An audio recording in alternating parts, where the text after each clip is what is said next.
दोस्तों तो स्वागत है तमारा अमारी गुजराती कुकिंग चैनल में। तो आज हूँ गुजराती खाटी मीठी दाळ बनाववानी छे, दाळ अने भात।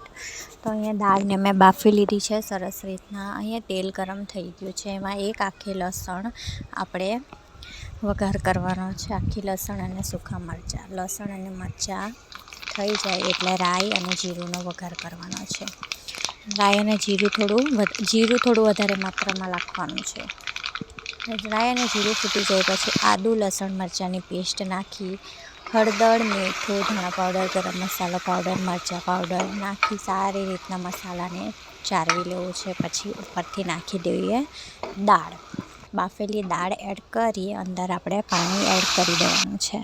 पाणी एड करीने आपणे उकारवानुं छे। गोळ नाखवानो छे अने आंबली नाखवानी छे अने टामेटा नाखવું હોય તો તમારે દાળ સાથે ટામેટાના બાફી કરવાના, પણ ટામેટા મોંઘા હોય તો આપણે આંબલીનો ઉપયોગ કરી શકીએ છીએ।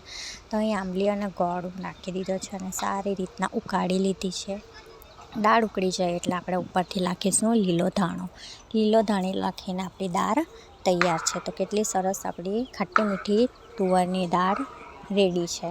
અહીંયા હું ભાતના માટે પાણી પર ગરમ મૂકી દીધેલું હતું, મીઠું નાખીને અને ચોખા ધોઈને સારી રીતના ભાત 2 સીટી પાડી, ધીમું તાપે કરવું હોય તો 1 જ સીટી પાડવાની અને ફાસ્ટ ગેસ કરવું હોય તો 2 થી 3 સીટી પાડીને 2 જ સીટી પાડીને ગેસ ઓફ કરી દેવાનો। પછી કુકર ઠંડુ થયા પછી આપણે ખોલવાનું તો બહુ સરસ ભાત થઈ જાય છે। તો અહીંયા રેડી છે દાળ ભાત, કાંદો, અથાણું, લીંબુ અને તળેલા મરચાં। તો કેવા બન્યા કોમેન્ટ કરીને, આ છે ગુજરાતી દાળ ભાત, કોમેન્ટ કરીને જણાવજો।